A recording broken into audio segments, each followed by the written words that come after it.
Oh, God. Oh, go on, do it chorally. Do it as a chorus. Go on. It'd be really cool. From now, right. This is a narrow technique in short film.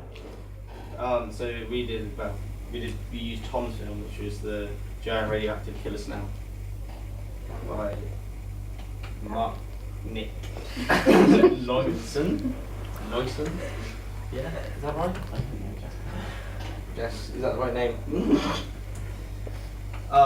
So this is freytag pyramid, as we've discussed in the other PowerPoint there, where you've got the explosion, and then you've got the rise in action, the climax, the fall in action, and then like the ending.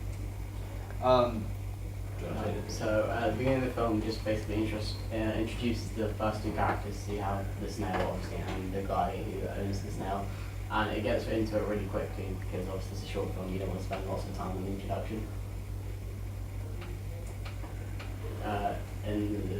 That's not what I just explained. So in the middle is the middle part is where they have the problem, and the snail sees the shrinking kind of antidote and decides to use it, and then the guy gets a bit defensive on it, but then he makes it anyway. And then at the end, obviously, the snail turns the guy, turns himself back to his side and turns the guy to his side as well. Bonus round. So I analysed this short film pictures, which I'm sure we all remember. Yeah.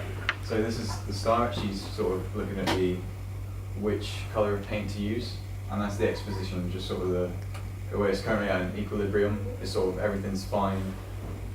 I mean, there's nothing mental is going on just yet. Next slide, please. So then later on, the rise in action, there's a monster in the house, and she's seeing all the pictures that have been taken in the future, and it's getting a bit more intense, especially with that scene there when she's slowly pulling the thing off of the potential monster. Next slide, please. And then the climax is when she gets outside, guy gets hit right in front of her, and that's the big climactic moment at the end there, and she sees what's happened, and then at the end, next slide please, that's when she sort of left realising what's happened, and she looks up and sees the monster is still in her apartment, and there isn't really a resolution to this one. It's sort of left open-ended. You don't know what could happen next. The story hasn't been tied up in that short film.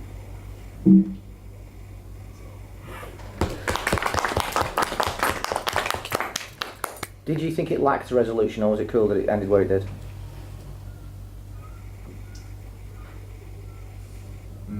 I mean, it was successful, from ending there. It was useful, but yeah, it sort of suits the short film, but it doesn't resolve the problems that arise in the story. Right. It was effective, but it's still left open. I think more like one of their short films which could go on to be a full-length sort of thing. Yeah. It's one of the ones you've got so many questions to ask the film, who is this person, what's happening, why did this happen, and stuff like that. But none of it's told to us, so we were left on the open-ended storyline of what happened, is there any follow-up from it and stuff, and just kind of left like that. That in itself can be a very cool way to end a film. That even though it's not resolved, it still has what you call a sense of an ending, which is very important in jokes. Think about short films as jokes. You know, you have your feed line, you have your punchline, you end on a punchline. The punchline, the monster's still there, isn't it?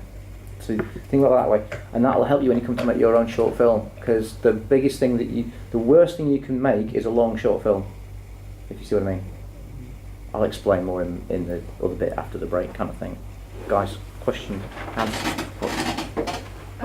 Yeah, I thought you had a really good explanation of, especially pictures, what was actually going on. And you did explain the story well, and in the radioactive snail. The only thing I would say is possibly talk about the narrative techniques used and how that relates to the actual structure itself. So in pictures, it was the music and how that built up suspense. And then in the radioactive snail one, so why did they use stop motion, how did they use it, and that sort of thing. Well, yeah, especially in pictures where there's the absence of soundtrack and it's dead noise, and that's really eerie and just creates that atmosphere. And how the toast actually made everyone jump, even though it was just the sound of a toaster, and that sort of thing. So you could possibly elaborate on that more, but the explanation's there, and that was really good.